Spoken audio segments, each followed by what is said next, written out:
This podcast is brought to you by ITV Studios. From edge-of-your-seat drama to entertainment with serious buzz, we've got it all and then some. Want in? Head to itvstudios.com or grab the ITV Studios Watch Anywhere app to stream full episodes anytime, even offline. Big drama, bold formats, real stories, all under one roof from ITV Studios. Step into the world of digital-first production at Next Wave, the brand new summit launching in Halle, Germany, this October. Documentary Campus presents Next Wave, the digital-first production summit at Industry Training Day. Curated by me, Justin Crosby, Next Wave brings together innovators and decision-makers driving today's digital-first production economy. Sessions will explore launching successful YouTube channels, moving from TV to digital production, monetizing catalogue content, transforming broadcast content for streaming platforms, building brand partnerships, and navigating the new world of commissioning. Next Wave is part of the Documentary Campus Industry Training Days, alongside the renowned Master School pitching event, creating a powerful space where filmmakers and executives connect, exchange ideas, and unlock market-ready opportunities. Join us in Halle, Germany on October the 31st and November the 1st. Register now at documentary-campus.com. That's documentary-campus.com.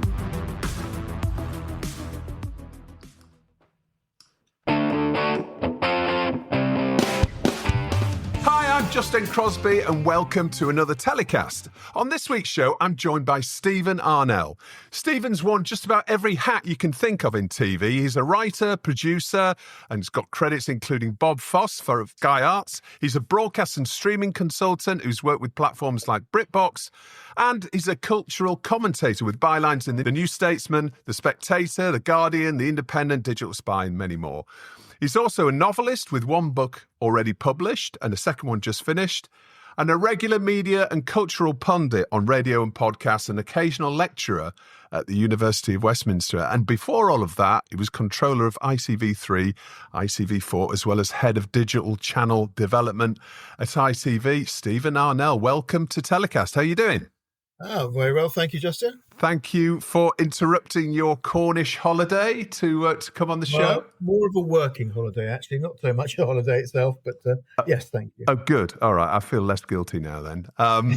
So this week we're going to do a slightly different show this week to our normal show, where we're going to kind of run through 5 different news stories that you've chosen and, you know, have a chat through them and what they mean to the industry, because there's a lot of upheaval and there's a lot of news at the moment that's having quite a fundamental impact, I think, on television as we know it, and some perhaps that have less of an impact. We're going to start with the one that's got less of an impact, probably, but is pretty interesting. It's the news this week that Baywatch is coming back. What do you make of that?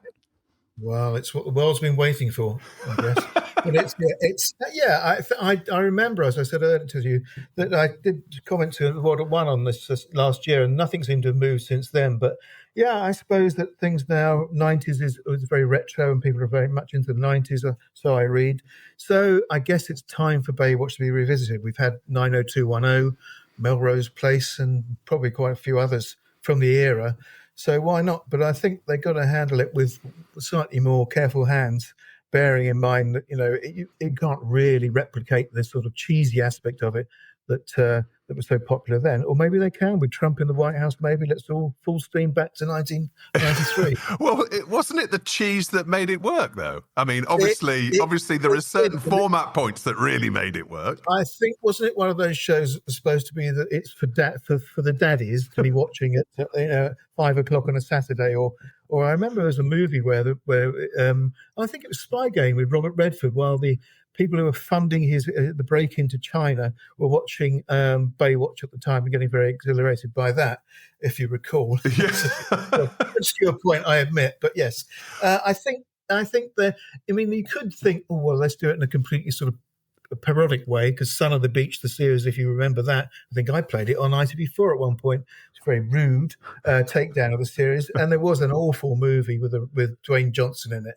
So you could go that way, but I think they'll probably try and hew to a more, well, it was never serious, but a more sort of dramatic version of it. But of course, I could be wrong. Well, let's just take a step back a minute and look at this as a franchise. I mean, obviously, it's a really popular fast channel across connected TV on different services, and when it was at its peak, it was reaching over 1 billion viewers weekly. It was. Yeah, syndicated, wasn't it? It was never on a, as I recall, it was not a channel in the States. It was a syndicated program. I might be wrong again. And of course, as you said, and then there were also spin-offs like Baywatch Nights, where Mitch was a private detective when he wasn't on his surfboard. I mean, he was a busy lad, though. And there's talk about them possibly shooting in Australia to cash in on those tax credits, potentially. Yes, I mean it could be a sort of division of Baywatch people sent from California to Australia. That might make an interesting sort of mash up, the culture clash. But Stephen, isn't this just we're looking at traditional broadcasters, and they've always been risk averse. Of course, there's a lot of money involved in these productions, and it seems like there's fewer bets. More than ever, the less of an interest to create new brands and new franchises. Yeah. And if you own the IP, you think, we've got to use it, really. I think that's part of the thing, especially Fox thinking, what have we got? What can we get from the vaults? And reuse or reboot, rather. Yeah. But isn't it just sort of symptomatic, that now broadcast TV is less willing to take a risk on anything new, and therefore isn't this sort of fueling their death spiral, really? Because it's just the same old. Yeah, but sometimes Bergerac seemed to work for You and Drama, as it's called now. I think it's some things do spark and it's not a clone of the old show, so they can work. I mean, it's a bit depressing. The Fawlty Towers tribute 2-hour program, I think that's another You drama that's coming out. I mean, that is virtually a clone of 2 episodes that you think, well, I could just watch those on wherever they are, iPlayer if they're on that, or where it's somewhere else. That seems a bit superfluous. But I suppose, they own the IP. Why not use it? Someone's going to do Baywatch at one point, and they might as well do it themselves without selling the IP to someone else. Yeah. Well, that's going to be casting is going to be key in that, isn't it? You could see. God, I've forgotten his name. Mitch's character. He could be the grandfather coming back. The Hoff. The Hoff, of course.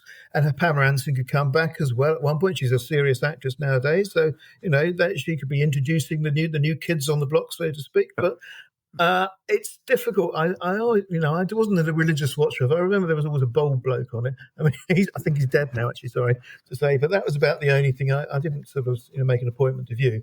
Or maybe I did, but I'm not going to say it anyway. But it was not something that was particularly character driven. They weren't really, they weren't distinctive people. So it's a blank slate, really. I suppose as long as they keep the red costumes and a version of the music, hopefully they don't really tamper with that, because I really don't like it when they muck around with the theme tunes. I think they did that with Van der Valk. They just had a snatch of the original tune, and it slightly irritates me, but that's just me. Well, the original creators are on board: Michael Burke, Greg Bonham, and Doug Schwartz. So Brains Trust. Yeah. So that's that's going to be a really interesting franchise to watch. It could be spun completely on its head. But I suspect not by if it's the original creators. But you could see it being something rather more interesting. But fingers crossed. Yeah. Well, let's move on to something slightly more impactful and important for the UK TV industry, and that's the search for Channel 4's new CEO. And there's a story in Deadline this week where they've sort of leaked the job description for the new CEO, and it's obviously a really pivotal moment for Channel 4 as it accelerates its shift to become a digital-first public service streamer by 2030, which obviously only 5 years away, cloning their linear channels and still potentially moving their HQ. I mean, their HQ is officially in Leeds, but there still seems to be a lot of people in London. I don't know what's happening. They were talking about selling Horseferry Road as well, but haven't seen any updates on that. But Channel 4 CEO search. Stephen, what do you make of the sort of person that's going to take on this role? What are the key attributes they're going to need? Well, yeah, I mean, I read the same article as well, and I thought it was slightly sort of everything's youth. I thought Channel 4, I know it has a remit to connect with the youth, but it's not totally youth-driven. It is a public service broadcaster. So that, as an oldster, that slightly annoys me that everything has to be youth-driven. They seem to be slightly sort of taking to task the Ian Katz-Mahon regime by saying to reconnect with audiences. I mean, that might be something they always feel they have to say in these recruitment drives or these things. But it struck me as a slightly slap across the wrist for Mr. Katz in particular, that they were feeling that they hadn't really driven that side of it by reconnecting with audiences or providing standout material, unless you count Bonnie Blue and My Massive Appendage. So I think there's something. I think most of the industry would regard not Ian Katz, because he's the head of creative content, but there needs to be a rejig in a way from the previous regime, which was a long-lasting one. If you think about it, it was from 2017 onwards was the Katz and Mahon regime. So it seems to be a slight sort of, I wouldn't say rebuttal, but a trying to ease it away from those years. But every new regime has to be. You won't say, well, we will just do the same as we did previously. So that's to be expected. Well, I think there's been so much change, and Channel 4 have been the leading public service broadcaster that's, really taken on the challenges that the new creator landscape is has posed for traditional TV, and with Channel 4.0, and that's starting to really have some success, and a lot of the content that they're showing on their YouTube channel and various different social channels is bringing them new viewers, as opposed to this cannibalizing their viewers, which I think is a worry for a lot of other broadcasters. But I think they're sort of proving that that's not the case. I mean, so, they've really grasped this forward, and it's been a key way to deliver on one of their key public service broadcasting remits, which is to reach that young audience. And basically, young audiences are not watching linear telly anymore, so they're doing the right thing. I think as well, a lot of journalism in broadcast is still focused on linear TV, where Channel 4 hasn't been really punching through particularly hard. And the successes, and I will admit to those that in YouTube and other things, are pushed aside to a degree. So there seems to be still, not so much, but an overnight obsession and seeing what we did, what happened the previous evening. So to a degree, I think Kat should be given a small amount of credit for that. But otherwise, people are still looking at those big shows that punch through and get the audiences. And if your successes are shows like Bonnie Blue, it does tend to tarnish, in my opinion, the channel as a whole and its offshoots. Well, one of the key challenges is, and one of the challenges being put forward in the job description, is reimagining the business model amid declining ad revenues, and that's that sort of signals a certain amount of structural change, maybe potential further redundancies, the way that they operate. I mean, there's been a lot of talk, and coming from, well, certainly in the wake of the recent Ofcom report, that they're encouraging public service broadcasters to start to partner up and work a bit closer together than they have done. I mean, do you see that as inevitable, that they're going to have to, potentially merge or work together much closer than they have before in the face of not only creator economy challenges and the whole attention economy, but also obviously streamers like Netflix and Amazon Prime?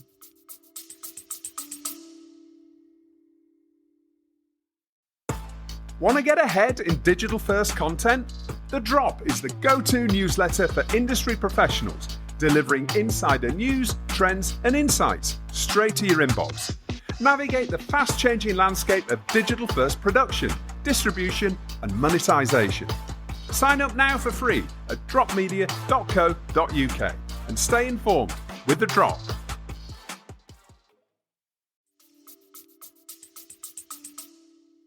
I think I think that's on the horizon, but then we go back to the 1950s, and it's ITV and BBC, and ITV plus Channel 4 and Channel 5 in one in one organisation. Although saying that, Channel 5 are owned now by Paramount, so it's unlikely that they will be subsumed into a commercial TV giant, or rather larger than it is now. Also, of course, that Channel 4 have now got permission to make their own programmes and be a producer. Now, will they be selling programmes to other channels, as the BBC can do and ITV studios do? That might be, I don't know how much revenue that will generate, considering there's only around 100 million, it sounds a lot, in the bank to provide for an independent productions, if that. But that could be something that takes off, that they could eventually be selling programs to other broadcasters. But even then, it's never going to be enough money really to get out of the stranglehold of TV advertising. Well, let's have a look at some of the runners and riders then. We've got Jane Turton, 3 Media. We've got Julian Bellamy from ITV Studios, Alison Lomax from YouTube, and Jay Hunt, who's now at Apple, obviously.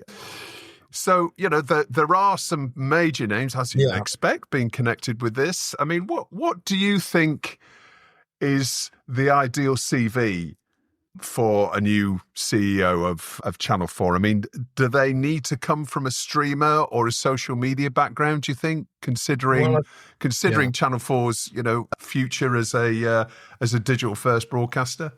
You'd think YouTube would be the obvious background, and YouTube might be the obvious choice. But also money as well. I think money has been a factor, unfortunately, in a lot of these hires that is playing the headlines as well. So whether Jay Hunt would want to leave Apple, which it seems she's extremely well remunerated for the hassle of being a CEO of Channel 4, which is a job that she should have got, or may, according to some people, should have got last time. Whether she wants to go back there either as as returning in triumph, or as a sort of, I got there in the end, I don't know. So personally, Julian Bellamy is a steady pair of hands. I'd have thought he would be okay, but has he shown that sort of, they want the next iteration? I think someone from a YouTube background is probably the way to go, but can they afford it? I mean, there was a lot of money. I think Alex Mahon owned over, with bonuses, over £1 million, which for a public service broadcaster, for me, is slightly shaming in a way. You think, do you need that money really on top of everything else? But that's what I would go for. I think if you're going to be brave, go for the bravest choice, which would be someone from YouTube. Yeah, but then again, if you're working for YouTube and you're a senior exec at YouTube, you've got very little regulation. Yeah, exactly. You've got the power of one of the biggest companies in the world behind you. You've got, taking on Channel 4 CEO role, it comes with an enormous amount of political baggage, and it's kind of like, in many ways, it sounds ridiculous, but who would want it? Or certainly that sort of level of executive with, which is why I think you're correct. I think it will go to someone from the more traditional television who like besides being BBC DG, it's one of those roles that if you've done that, that's on your CV. It's a big achievement. So I guess, backtracking completely, I guess someone like maybe Julian Bellamy, who's sort of, he's been familiar in the industry for a long time, but maybe he's hit his light under a bushel. And I think obviously he was at Channel 4 before. So that would be something that might be appealing, and something, the less drama aspect as well might work as well this time. All right. You're putting him as firm front runner then, are you, Steve? I wouldn't. Jane Turton as well. But I think Julian, because he's the corporate background as well, so he hasn't been running an indie where he's been coining in so much money. It'd be rather foolish to leave. So that's of the runners now. I think YouTube would be the ideal one, but they probably wouldn't want to go for the job. So maybe Julian, Okay. All right. So, third story of this week's show, Jimmy Kimmel is on everybody's lips, obviously. He's just made a return to late night TV in the States after a pause for, how long was it? Was it a week? Not even that, was it? It was the Sunday that he was going to return on Monday or Tuesday. I don't know whether he has a full week nowadays, but it's only a week or so. It can't be much more than that. So, yeah. Yeah, it's been a pretty successful PR exercise, I think, Well, for him. now he won't be in quarterly. The two of the affiliates won't be transmitting. I don't know what they'll be doing instead. So potentially a quarter of his audience won't be there. But on the other hand, I don't think those states were the particularly big viewers of Kimmel, where it was transmitted anyway. And I did read yesterday, but I think it was Evan Shapiro said, why don't they just put it on Hulu or Disney Plus anyway? And he can do what he wants. He doesn't get the FCC breathing down his neck. Yeah, well, that's true. But I think they did that anyway. It did go out on live on Hulu as well as right. That's wrong for Shapiro. Then don't blame me. Yeah. I mean, so let's take a step back and think about, this is a free speech issue, isn't it? And so it was pulled as a background. If I'm sure everybody is aware of this, but obviously it was pulled from ABC after his inflammatory comments about Charlie Kirk's killer, which sparked that heated debate, and then FCC intervention. And the FCC chair, which is the Federal Communications Commission chair, Brendan Carr, who's basically a Trump appointee. Yeah, he made some comments that sounded like they were going to come after him, and then it's obviously my way or the highway, wasn't it? There's an easy way or the hard way to do this. Yeah, and so Disney-owned ABC paused the show amidst pressure from station groups like Nexstar and Sinclair, as you mentioned. That many of those affiliates haven't run the show again. It broadcast again for the first time on Wednesday night, which is 23rd of September. And as you say, there's still a quarter of those affiliates who are still not running the show. So, yeah, I mean, there's been a big celebrity backlash, hasn't there, from Hollywood? Yeah, I think, again, the trouble is they build it into some sort of Spartacus moment. He's a very well-paid entertainer. His comments, I wouldn't agree with Trump in any regard, but I think he could have thought his comments through better, because with the information coming in, because the implication in the MAGA supporters was that he was saying one of them was with the shooter. But even then, I think it was slightly ill-judged. And the trouble with from the left, and I count myself a member of the left, is that we can sometimes come across as rather too smug or too patronising to other people, even though it might be well-deserved. So I think it's probably... I saw some of the highlights with Robert De Niro playing the head of the FCC, and I think, a good comeback. He didn't sort of cringe. He did give a sort of apology, but I think just in a way... Is it best to ignore Trump or to keep going on over him? Because South Park have got ratings have increased incredibly by going after Trump. But in some ways, is it better just to put him out of your mind for a while? But on the other hand, he does so much ridiculous stuff that you can't ignore him. I mean, that's a problem. Well, so he is so. From a business, unlike any other president, he's got his fingers so deeply into television and into entertainment, because he's obviously been part of this industry for years. Yeah, and obviously there was recently there was the Paramount and Skydance merger, which Stephen Colbert was some would say he was a victim of that as well. And there's a reported $20 million worth of free airtime as part of that deal being waved through. They were going to give to the government, which is kind of interesting. I mean, we'll see. That's we'll see what the trades say about that. But anti-paracetamol adverts and things like that, which is the new craze. Yeah. Well, Kimmel. So I think the main headline that came out of his return was he was criticising these threats from Trump as anti-American. And this is free speech.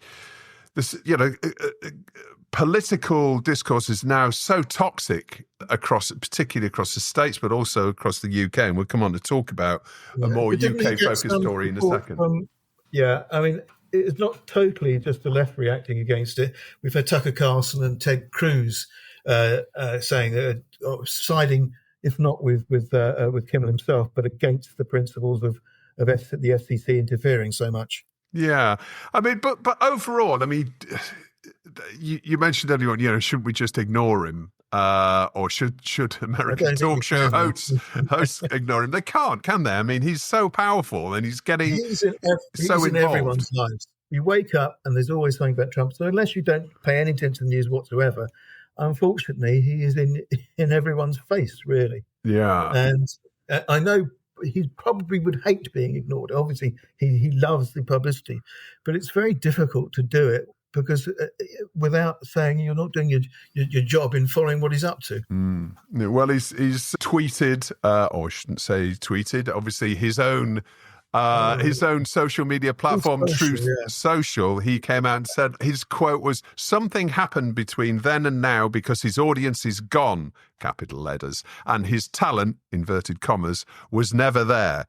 And he also threatened to, this is quote, "test ABC out on this." So he's not taking it lying down by the sounds of it, Trump. But then again, is it just bluster? He's that's his style, isn't it? Bluster. Well, that was his first term, was more bluster. This one, he's bringing a cudgel, or he's being a gun to a knife fight, as they say, because he really has been trying. Or if it doesn't succeed, he's at least been trying. Because now he's not surrounded by relatively sane people. He's got all his acolytes with him. So, they want to push through everything. And if they don't succeed the first time, you get an impression they'll try again anyway. Yeah, well, it's good to see Kimmel back on the air. Yeah, I think as a host. So I think it was slightly clumsy the way that he actually expressed himself. Yeah, yeah. But there we are. That's So that is Kimmel, and sort of moving over to a slightly connected issue in the UK is you've highlighted. You wanted to chat about BBC's reform coverage, and there's a lot of discussion around undue profile that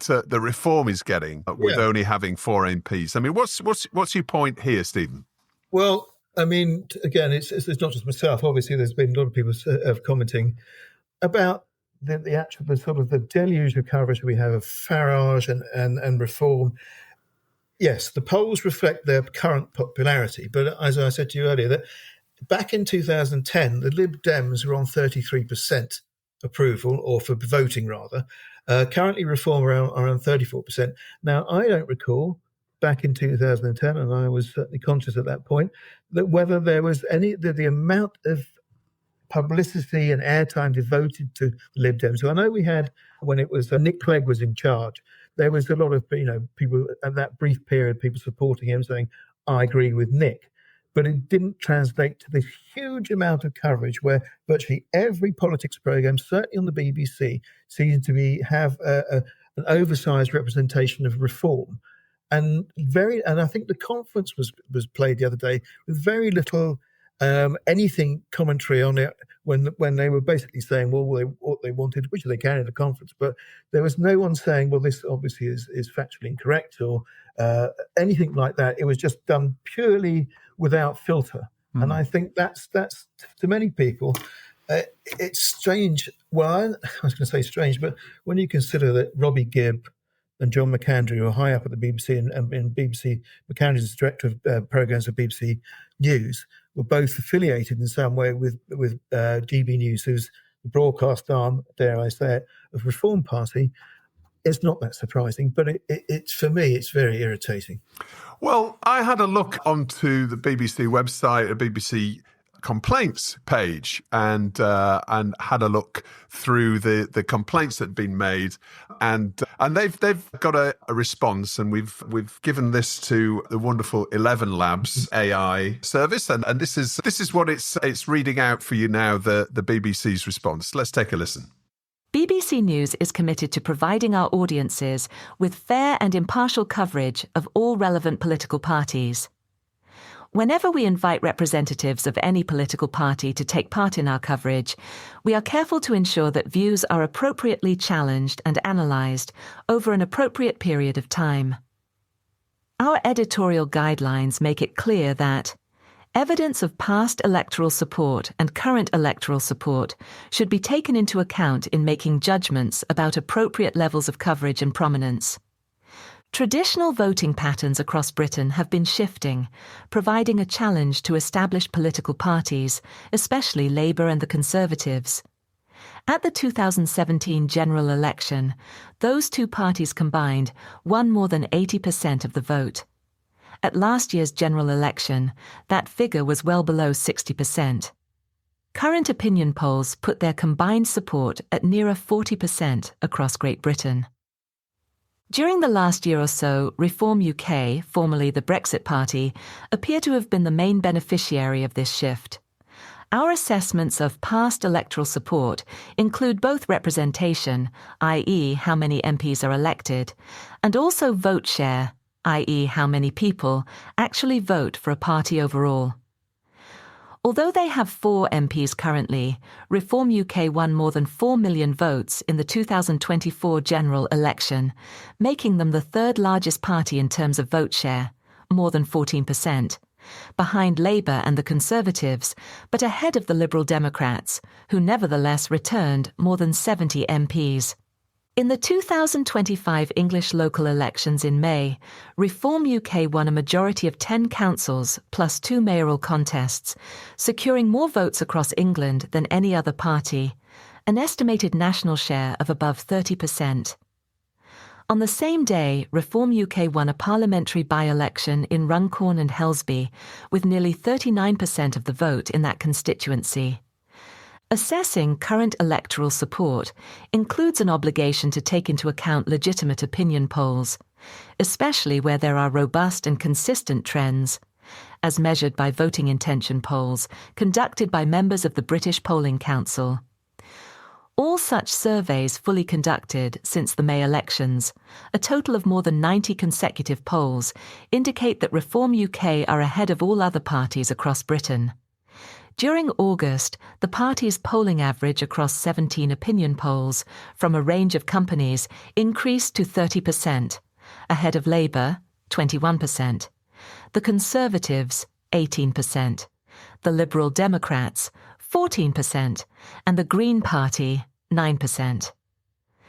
Recently, Reform UK announced its immigration strategy, and we considered many people who had voted for the party, or say they intend voting for it, would be interested in seeing the proposals. However, BBC News hasn't simply reported on the strategy. We have also provided political analysis, scrutinised its spokespeople, and heard from many individuals and parties across the political spectrum, including the government, providing a wide range of views on the issue.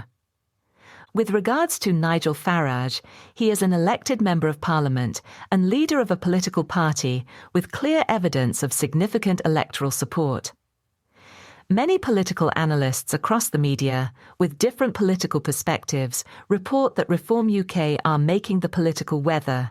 In other words, the reactions and policies of the other political parties can only be properly understood in the context of knowing what is happening with Reform UK and its increased level of support.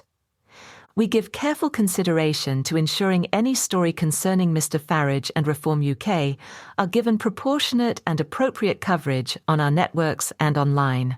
So, Stephen, what do you make of that then? I mean, that's fair enough, isn't it? I think that's a very straight bat. Could have been written by Richard Tice, that could have been. I mean, define appropriate, which is the key word I found in that. What's appropriate? Also, again, as I said, back in 2010, the STP, and I'm old enough to remember them in the 80s, they weren't sort of hailed the same way and devoted so much coverage.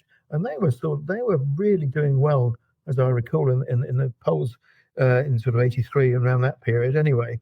But I think it's a self-fulfilling prophecy in a way that if that's the coverage they base because they're leading so much, there's not enough scrutiny, really. I mean, we had Angela Rayner's mortgage concerns, but there's similar things happening, and I know we have to judge ourselves legally. There's questions raised in his Clacton residence for Farage, and I can't recall that the papers or anyone else devoting quite so much attention to that. And I know he isn't a minister, but we're basically... He's not housing minister. Well, it's true, but I'm not patting for Angela Rayner. But I think the case is that they're according them so much coverage, and yes, and the British people believe this, but we don't really know, because we know that, for me, the reform is replicating a lot of the Trumpian techniques in broadcasting messages which need to be really analysed and not just sent out there and left to linger. And I'm afraid that, as I said, if the BBC, some of the senior people, which we heard before, Robbie Gibb and John McAndrew, have been affiliated or worked for GB News, which is not where Nigel Farage has a nightly show. So I'm very, very wary, and I found that explanation deeply milquetoastian even in what it was doing. I think that, I mean, imagine going back, and I don't want to do analogies too much or comparisons, but in the early 30s in Germany, you'd probably hear something similar if we had this in the Weimar Republic saying, oh, Mr. Hitler's, he's got a good level of support. You've got to draw a line somewhere, but... Well, I mean, okay, so Stephen, I'm going to play devil's advocate here. And aren't you guilty, and many people in the TV industry guilty, and many people in London very guilty, because London and the media industry is naturally left-leaning. Yeah. And, this is one of the things that people in the nations and regions have different views, and they're experiencing Britain in a different way to people in London. And this is one of the things that, I think, I mean, you could say perhaps, people not being listened to in outside London was one of the reasons why Brexit happened. And, this is possibly the same here. I mean, obviously, 95% of people within the TV industry and the media industry as a whole are left-leaning. So, is it worth sort of standing back a little bit and thinking, actually, you know what, they are incredibly popular with people. Farage is probably the most charismatic politician in the UK right now. Well, define charisma. I mean, well, yeah, but okay, well, let's say popular, right? I mean, he is popular. There's no doubt about that. Yeah. And his party's popular. It's polling really highly, as we heard from that statement. So, I think he deserves to be heard, but also deserves to be scrutinised. And I think BBC Verify have done a pretty good job of that on the BBC News website and other bulletins. So yeah, I mean, this is something that's going to go on and on and on, isn't it? It's by a lot of people, and there's going to be a lot of people very vocal who just don't agree with the reforms, saying, oh, he's only got 4 MPs, he's getting too much profile. But I think there is a much bigger and more substantial reason why he's getting that profile. To me, it sounds like the BBC are preparing themselves for having a reformed government. They're hedging their bets as always, and also it's the thing about you. I quite agree with you about this sort of but if you remember the fishermen and the people of Wales and other countries or other parts of the UK that benefited from the EU's subsidies. But were convinced by Farage and his gang that they had to leave the EU, now are suffering for it. And if these things could have explained better to people at the time, we wouldn't have had this resurgence in support for people like Farage at all. So I think I'm not blaming the people who back him, but I think there was a core failure of people, certainly around the referendum, to explain the consequences of voting for Brexit, which have been disastrous. I think most people admit they've damaged the economy, and the people who really needed the subsidies and the infrastructure in places like Wales, Scotland, and so on, they're being withdrawn. I think they're a quarter of what they used to be, despite Boris Johnson promising to funnel money in. So, as I said, I'm torn between. I do agree with you, but the thing is, it's a problem with the political classes. They didn't explain what people would be losing. Yeah. Well, I think without going too much down the political route, there's certainly been a succession of governments in the last 20, 30 years who have been pretty ineffective a number of different ways. And unfortunately, this 1 year in, it's been a bit of a disaster so far. But anyway, let's move on. Let's not turn into a political podcast. Our last story we're going to talk about is Channel 5. And obviously a lot been going on with Channel 5 recently in terms of, it's obviously now under what you might say a Trump-friendly management at Paramount. And there's lots of things going on. Piers Morgan's back on there. Well, that seemed to be a very early sign. And Sarah Rose, who was head of Paramount UK and Channel 5, leaving in quick succession to run a royal charity for the Prince and Princess of Wales. It struck me as quite fortunate, again, that she could leave left at that time, because I think the fallout or what may, I'm not saying it will happen to Channel 5 under this sort of Trumpian influence is difficult to figure out. I mean, we've got the NFL on now, which is what, 3 or 4 hours of Sunday night TV? And my colleagues, former colleagues, and I won't say from where we've been commenting on this, is putting in 150,000 viewers. I mean, that for 4 hours of primetime evening viewing, that seems rather strange that they could commit to this block of American programming. But, I don't know the precise reason.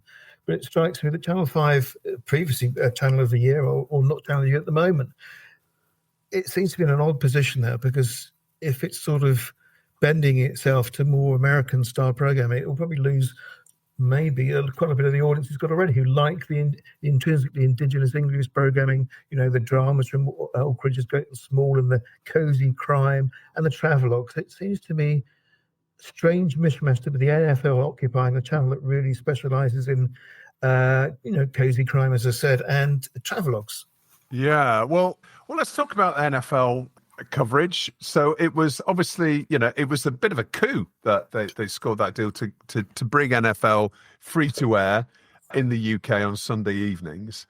But yeah, a bit of a, do you say ratings disaster? I mean, well, this is from purely from my God. One of them has access to Barb figures as well, and just commented yesterday that it was all channels, I think, were on maybe on Sunday night, were doing particularly appalling. But Channel 5 itself, can it afford to take such a hit for such a huge chunk of programming for advertisers themselves? It's ad funded still, the channel, to have dragging around 150,000 viewers, which is an okay audience for a digital channel, only okay. So to have that as your Sunday night viewing, when they could be capitalising again on having another sort of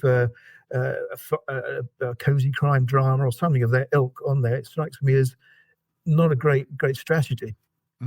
Well, it came under fire for the type of show that it built around that NFL coverage, which was sort of more entertainment focused than pundit based as well. So I think there's been a fair amount of noise on social media from various viewers, but yeah, these are they had games like team members trying to stay on a bucking bronco and this sort of one. this sort of entertainment which hasn't necessarily gone down. Which, I mean, just trying to. I understand what they're trying to do, trying to make an entertaining show out of around some valuable sports coverage. But I think maybe people would prefer punditry and serious analysis. I think people are going to watch it for interest in the sport or like the sport, rather than from the game show or the entertainment aspects, which they're provided in the show itself, especially the halftime shows they used to do, or still do rather. I agree with you totally there. It might be an experiment that won't last long. And really interesting to see Piers Morgan's uncensored YouTube show now being repackaged and highlights going on Channel 5. Well, presumably it won't be called uncensored, because under British TV, everything is not censored. There will be rules applying to it. So I don't know. Is it just called a highlight show? I haven't. I confess I haven't seen it. It will be highlights, because some of his shows are run to about an hour and a half. And they have 5 guests on simultaneously, and it runs and runs as a debate. I mean, it's a lot of his shows are actually, I have to say, compelling viewing, but also his editorial style as well, as he will platform various guests that you wouldn't imagine seeing on network TV. Yeah, certainly on Andrew Tate, for example. Yeah, which Channel 5 is, as I said, under Ben Frau, built this very nice reputation as a sort of home of again, I keep saying, cozy crime, lovely travelogues, things from the north of England, and making it a sort of, almost like Talking Pictures TV, a nice place to go that you won't be assailed by anything like that, and which is good. I think we need someone like that. And to find now that we've got NFL and Piers Morgan jammed into the mix, it doesn't really work for me. I think it detracts from the channel's many virtues. Yeah, I mean, I think Piers Morgan's desperately trying to get Elon Musk as a guest. He's interviewed Trump many times, so he has amazing access. Yeah. And his view is really he's looking to get to challenge a lot of celebrities out there who are, hugely influential. I mean, we talked about Farage, but right at the end of the scale, Tommy Robinson is now probably one of the biggest political activists in the UK, and Piers Morgan would love to have Tommy Robinson on the show. But would on Channel 5? Although, coming from a research background in the early 90s, I'm just putting my thinking cap on. I'm thinking someone at Channel 5 must have done some research into maybe GB News viewing of Channel 5 viewers, or some political viewpoint, so that could be a factor. I don't think they could ignore it, that there might be a sort of, if they're older viewers, which I believe Channel 5 viewers probably lean towards, they're from 45 pluses, then there might be a sort of yearning for that. Again, in their liking of traditional English things, there might be a sort of GB News crossover to the anti-woke things like that. So you never know. I haven't seen the research, but I suspect someone might have done something like that and found that the average Channel 5 viewer could possibly be more in favour of Morgan, God forbid, than things like that. Well, it's going to be really fascinating to see how that develops over the next year or so, and also whether there'll be an impact. There's another mega merger in the offing potentially, when now Paramount Skydance, of course, are looking to acquire, according to reports, Warner Bros. Discovery as well, which is two of the largest American legacy media conglomerates and movie studios into one. So obviously that would have an effect on Channel 5 as well, if it happened. Indeed. I mean, I think it's to see in the coming months. It won't, again, prophecies never really work out. I say, we might see in a month's time, a few months, but you might see it next week, the way things move at the moment. There's no real, you haven't got anything to predicate things on at the moment. I think that's the trouble in a way. There's no rational way things behave. No, and the Ellison family, they're not messing about, are they? They're moving very, very quickly. What did they say? What was the phrase? And I'm not going to be swearing. Is it break things and quickly, isn't it? That's one of the phrases. Yes. Move fast and break things quickly. Yeah. That's right. That's the Silicon Valley. Yes. The Silicon Valley term. The management in Alien Earth at the moment. Stephen, I'm going to let you get back to Cornwall. Are you going down to Rick Stein's place and having some fish and chips?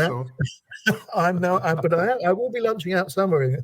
I think I'm going to the old brewery, from the St Austell Brewery, later on at lunchtime for a meal there. But I don't tend to frequent Rick Stein's establishments. Right. All right. Yeah. Well, enjoy the brewery. Thank you very much. And listen, thank you so much for coming on, TellyCast. It's been great chatting about these 5 or 6 news stories with you. We must do it again sometime. So thank you so much for joining us. Great. Thanks. Well, that's about it for this week's show. We'll be back next week with another show. Until then, stay safe.